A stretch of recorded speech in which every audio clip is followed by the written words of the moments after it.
What is up, NFL fans, and welcome back to another episode of For Your Viewing Pleasure. This is the preview podcast where we turn the page from one week to the other, and now we're getting you ready for Week 15 in the National Football League. I'm Jeff Hartman. Joining me, as always, Wesley Coleman. What's up, Wesley? How are you?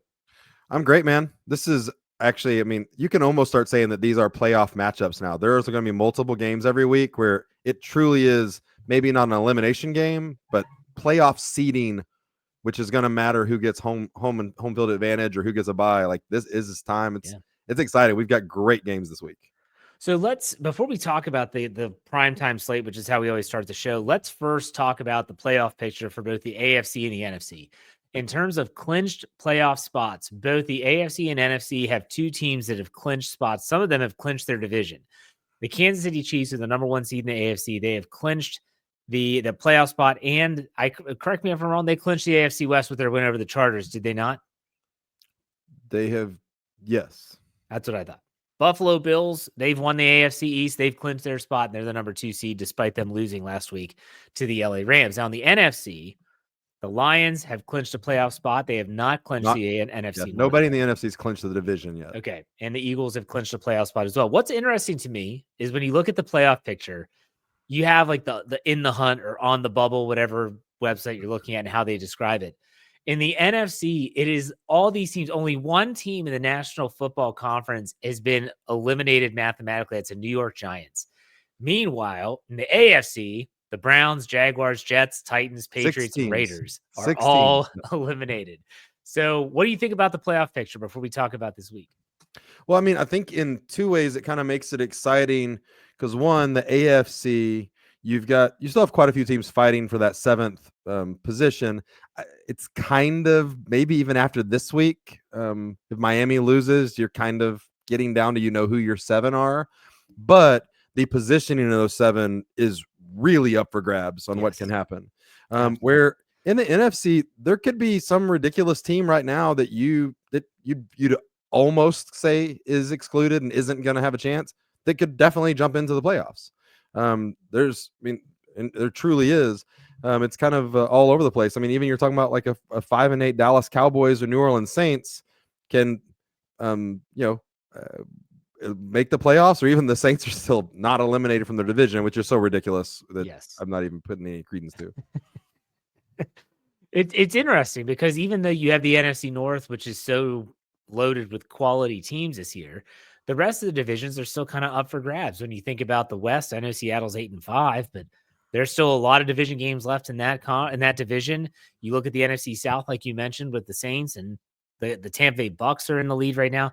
This is interesting, and that's just a good prequel to leading into this week's games because we're going to reference some of those really important matchups. But let's start with the primetime matchups. This is a week where there's 2 Monday nighters. I didn't realize that until just before we hit record, but Thursday night, great game. LA Rams, 49ers. Just talked about the NFC West. We'll talk about that game here shortly. Sunday night football, we have the Packers going to the Seahawks. That's going to be an important game for both of these teams in a lot of ways. Monday night, division game, the Bears and Vikings in Minnesota. Say what you want. And then how about this to just top off the evening? The Falcons go to the Raiders. What a game. I can't wait for this one. Desmond Ridder and the turnover machine that is Kirk Cousins now. So what do you think about the primetime slate this week, Wesley? Well, I think the primetime slate in the first 2 games is awesome. Yes. Because you're really talking about playoff matchups, playoff seeding, teams that are trying to win their division. Packers still have an outside shot depending on what happens this week. Actually gives them a better shot. But, incredible first 2 matchups on Thursday and Sunday night. And then this might be one of those Mondays where you find some other stuff to do while games are on in the background. And this is, you've got this, they're not staggered like they were at the start of the year. There's a game starts at 7 you're out on East Coast. The game starts at 8 and a game starts at 8:30. So they're not as staggered as they were to start the season. So it's basically 2 games competing with each other, which is just dumb. Yeah, and I think the last time they did this way, one game definitely dominated the other, but the other one was an awful football game. I'm trying to remember if it was like Jacksonville, Tennessee, or something like that, where it's like no one watched that game. Everyone was watching the other one. But I look at this primetime slate, and this is going to bleed into our must-watch games of the week. And I think say what you want about Thursday Night Football, the NFL's done a good job of getting us meaningful matchups on Thursday Night Football. I'm not crazy about division games on Thursday night, but if the Steelers aren't in it, I'm all about watching it. And so here we have the Rams and 49ers. I think this would fall into the must-watch games of the week for multiple reasons. Not only is an NFC West matchup, the Rams are 7-6 coming off of a huge win at home over the Buffalo Bills. The 49ers look like the 49ers beating the crap out of the Bears last week. What's your take on this game? Well, it's not crazy to say that you could come out of this weekend with all 4 NFC West teams being 7-7. It's very possible. Yeah. Because the Seahawks could lose to the Packers and the Cardinals can beat the Patriots. Well, that means just if you on this Thursday night, if the 49ers beat the Rams, they're all 4 7-7. Yeah. And you're also looking at a way we talk about playoff race.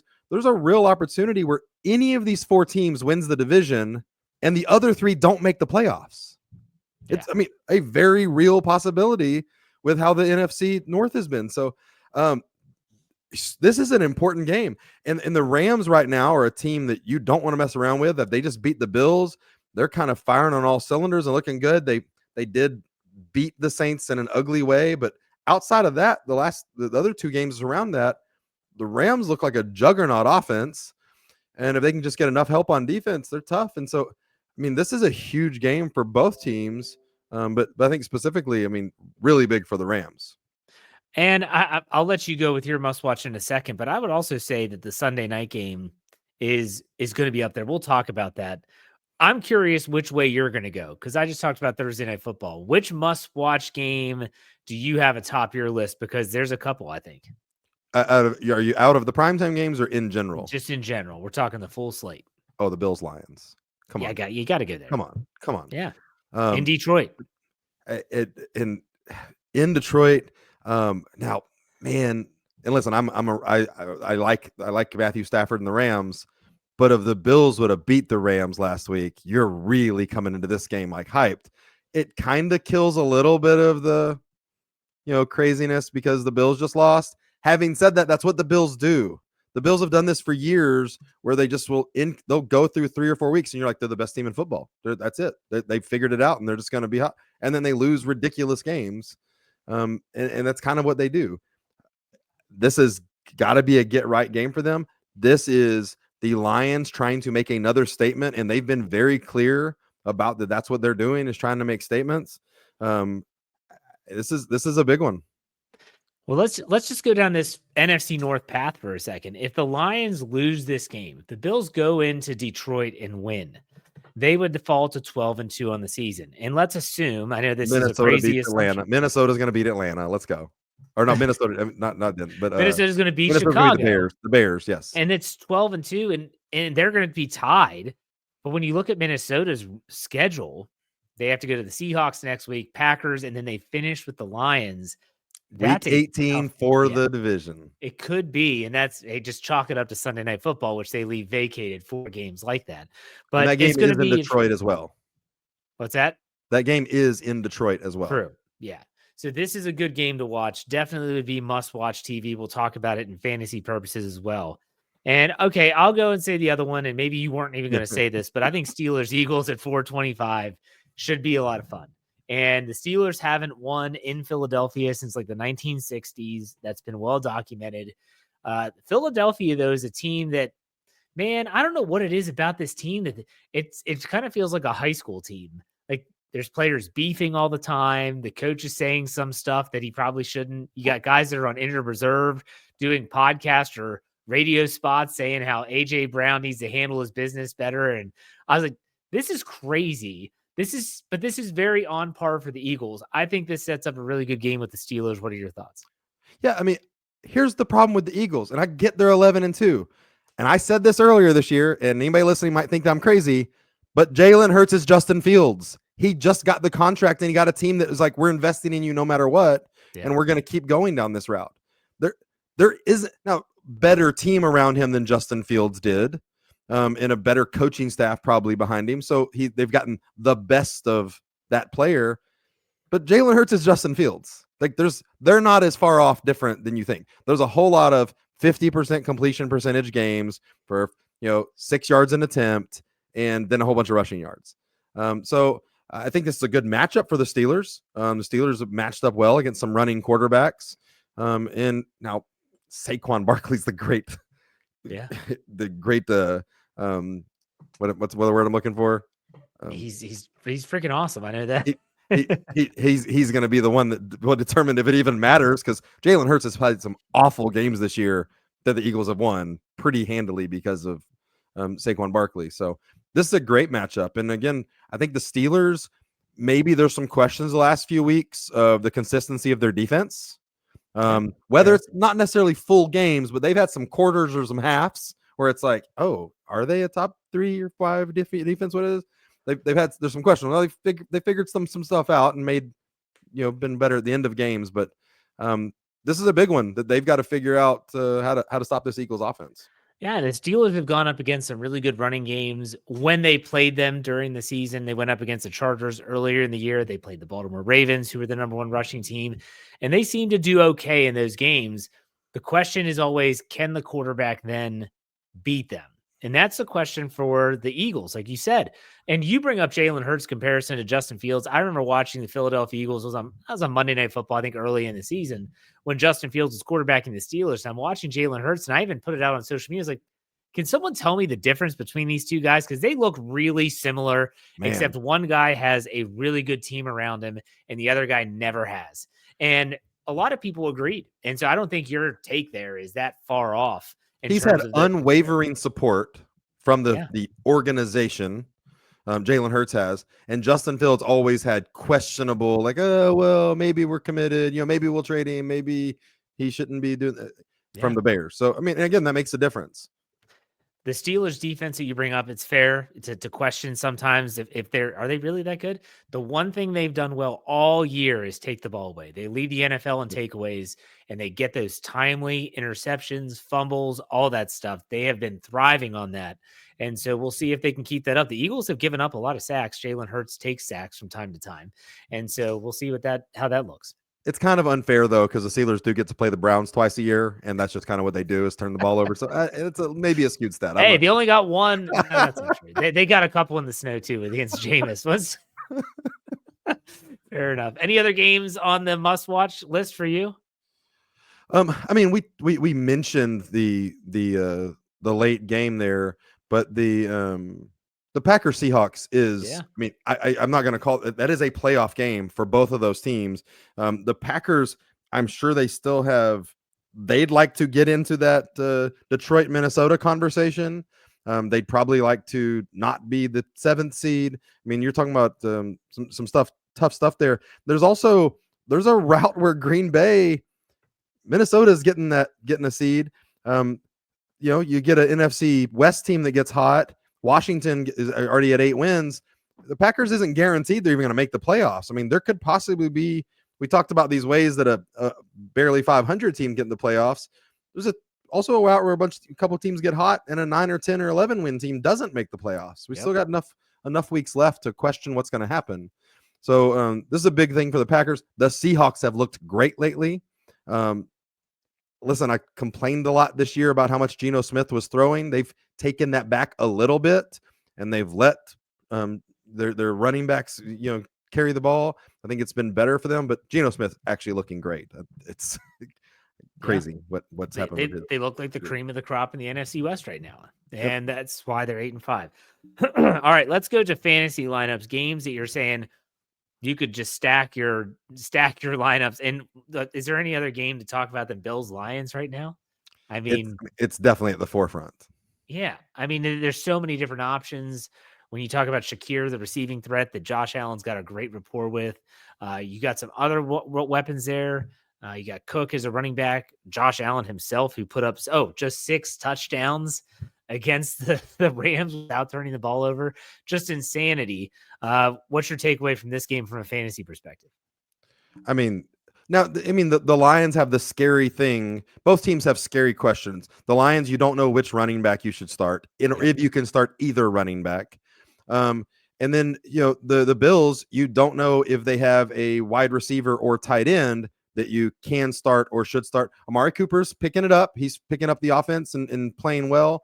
But Shakir's kind of been inconsistent. You've had Dalton Kincaid's been hurt. I think he's missed the last 3 or 4 weeks, but expected to be back this week.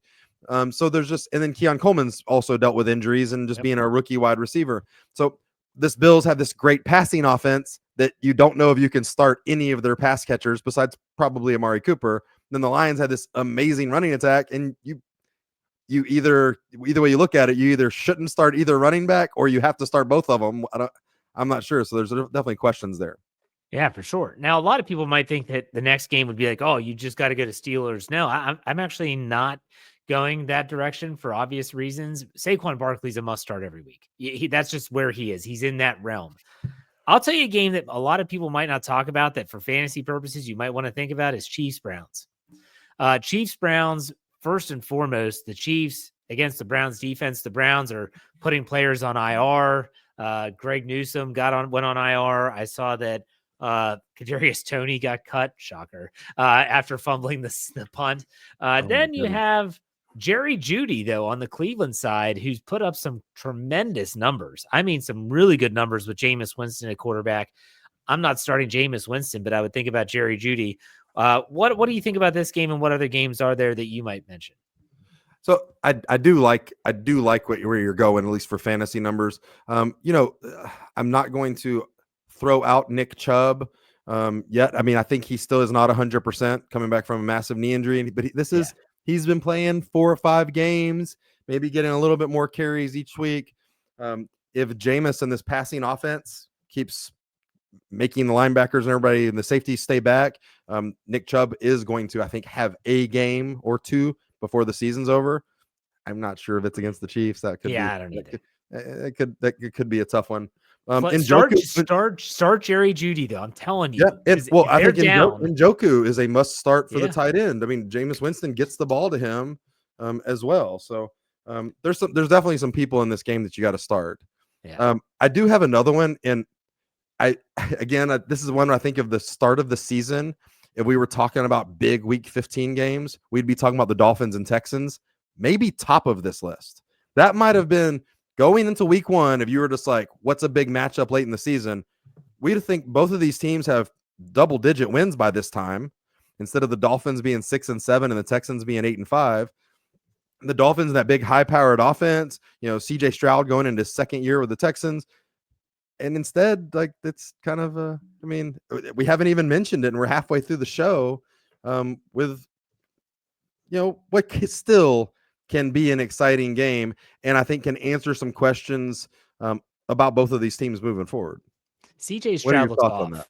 CJ Stroud looks off. I've started him a couple weeks in my FanDuel lineup, and he just, I don't know. I mean, I know he lost Nico Collins for a while, and that's his go-to receiver, but it's not like they have no one else on their roster who can catch the ball. I mean, Tank Dell is there. He's healthy now, but they screwed up letting Noah Brown go. I agree with you. Terrible mistake by them. So the Dolphins, though, they keep their hopes alive by beating the Jets. Tyreek Hill still has not been the difference maker that we all thought he would be. I don't know. We'll see. I get where you're going with this game in terms of fantasy production. I just don't know which way I would go. And other than that, plenty of players. I mean, I think Joe Mixon he hasn't been great, but I mean, still a guy you probably are starting. There's also people on bye week, so you have to start some of these people too. Right. And if you have Baltimore Ravens, play them because they're playing the Giants, and the Giants suck. And this could be a Lamar game where he just goes off. And the Giants do not want to win a football game right now. They are fine with getting the number 1 overall pick. And honestly, the Ravens need to prove a point to themselves that they can score a bunch of points. Like, I wouldn't be surprised if the Ravens definitely score 50 in this game, because they're just not going to take their foot off the pedal. Because the Ravens are 8-5 and haven't looked great against the better teams in the NFL the last month. And so I think they need a game where they're getting right. Because tell me if I'm wrong, but I think they maybe go to Pittsburgh next week. No, they host Pittsburgh. Or they that's right. They host Pittsburgh, but they're playing Pittsburgh next week. Yes. And their biggest game of the season. And this needs to be a get right game for them, where they get some confidence and show that they can score and play defense. All right, so let's shift to sneaky good games, games that are not getting a lot of attention from a lot of people in the media, but yet could still be really, really good matchups. Does anything jump out to you? Because we have these games every week. Look at Carolina, Kansas City 2 weeks ago, Carolina, Philadelphia last week. No one saw these games coming as being close. Any games on the docket that you're like, hey, here we go. I think this is going to be a good game that no one's talking about. I mean, I'm not sure if good game, but a game that could matter. The Colts Broncos isn't a game where either team is necessarily eliminated. Right now, the Texans are 2 games up on the Colts for the division, but if the Texans lose to the Dolphins this week and Colts beat the Broncos, well, now we're 1 game out of the division, and you kind of get into. Listen, I don't think that the Colts quarterback Anthony Richardson should be quarterbacking an NFL team, much less a playoff team. But their team, besides him, and their defense is really good. So it's kind of interesting what could come out of that. I also think it's an important game for the Broncos at home to, stay involved in where they're at. Right now, they're projected to be the 7th seed in the playoffs. They need to hold on to that, and they need to kind of separate themselves from the Chargers in any way that they can, because they have the same record and are both second place in their division. Speaking of the Chargers, that's where I was going to go. Tampa Bay and the Chargers at Sunday at 4:25 p.m. Eastern time. You got the Buccaneers, who are now in sole ownership of the first place in the NFC South. But if you lose, you're 7-7. It opens up the door for other teams to potentially come in.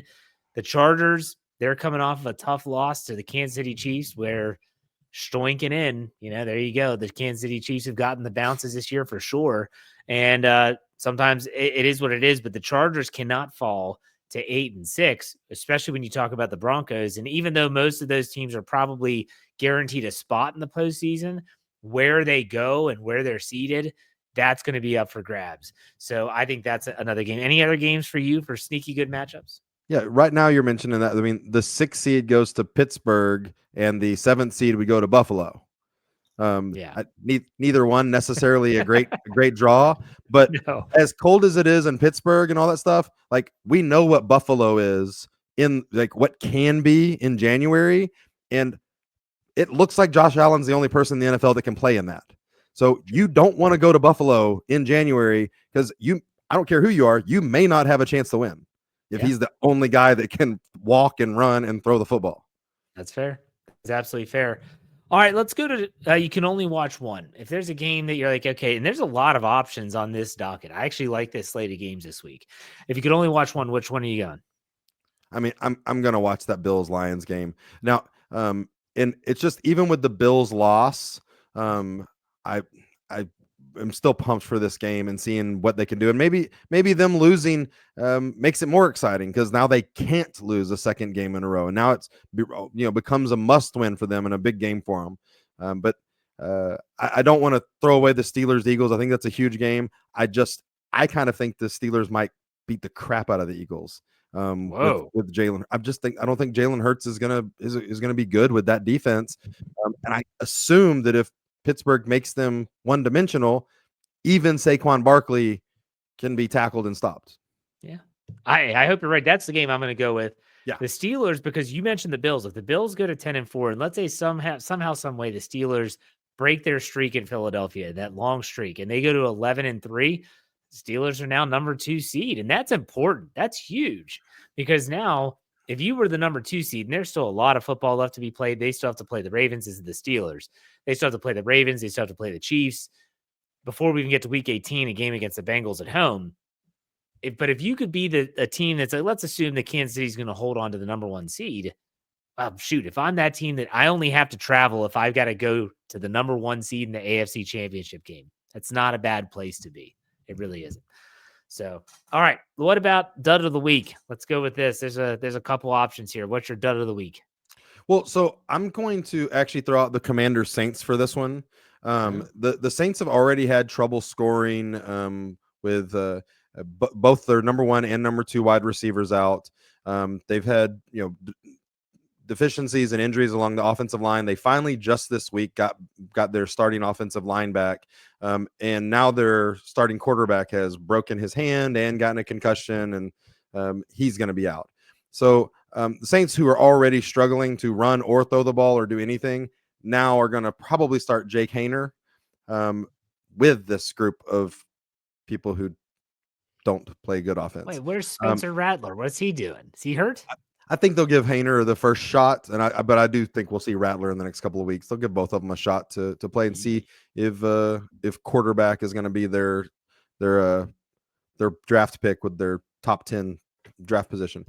Having said that as well, I think the Commanders, this is a big game for the Commanders. The Commanders kind of need to go into New Orleans and make a statement. They, I believe, have one win this season against a team with a winning record. All their other 8 wins, their other 7 wins they've had have been against losing teams. Again, Saints are a losing team, but this needs to be a statement for the Washington Commanders.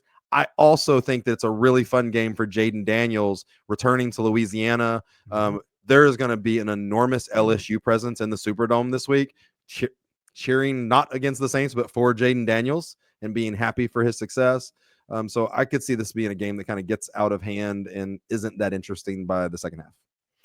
All right. What about you? Give me your dud. I mean, there's two jump off the screen to me. First is Jets Jaguars, 2, 3, and 10 teams. There's two. Yeah, there's that one and another one that are actually, yeah. The other one I'm talking about is Cowboys Panthers. Yes, for sure. They're both 5 and 8 and 3 and 10. Like, if you're a Panthers fan, I get why you're intrigued because Bryce Young has looked like an actual NFL quarterback for a couple weeks. But I mean, Cooper Rush, we just saw this guy on primetime. Like, why am I seeing this guy? I don't want to watch this guy. I don't want to watch Aaron Rodgers anymore. And I sure as hell don't want to watch Mac Jones, who's going to quarterback the Jaguars for the rest of this year. How that guy was a first-round pick, I have no idea. But nonetheless, those 2 games for me are just like the duds of all duds. Yeah, you'd have to pay me to watch it. Jets Jaguars, you got a $19 ticket for those. And the Bengals Titans is a $20 ticket. Because Titans, I don't know if you saw the Jaguars Titans in Tennessee this last week, but there was nobody in the stands. Like, it was really, I've never seen an NFL game with that few people in the stands as what was there for that. And it makes sense to me. I think there was a $14 tickets or $15, but good Lord. Those are your $19 and $20 games. But those duds aside, I think this is a really good slate of games. Incredible. I think that we have good primetime games. There's a lot of meaning in some of these games. We brought up games like Dolphins, Texans, Colts, Browns, Broncos, which are like, I don't know if that's going to be important, but there is significance. Buccaneers, Chargers, there's significance there. So we'll be anxious to see how these games play out for sure. But Wesley, as we call it a show, why don't you tell us where they can find your Saints coverage as well as you on social media? Yeah, I'm on the Dome Patrol podcast covering the Saints at Dome Patrol PCast on X. You can find me at Wesley13. Jeff, how can we find you in your Steelers coverage? Steel Curtain Network, wherever you get your podcasts or YouTube or wherever, any platform, just type in Steel Curtain Network. You'll find us there. And if you want to find me on social media, it's at J Hartman, HARTMAN_PIT. Wesley, enjoy this week of games, man. We will talk next week. Take it easy. Thanks, man. Talk to you next week.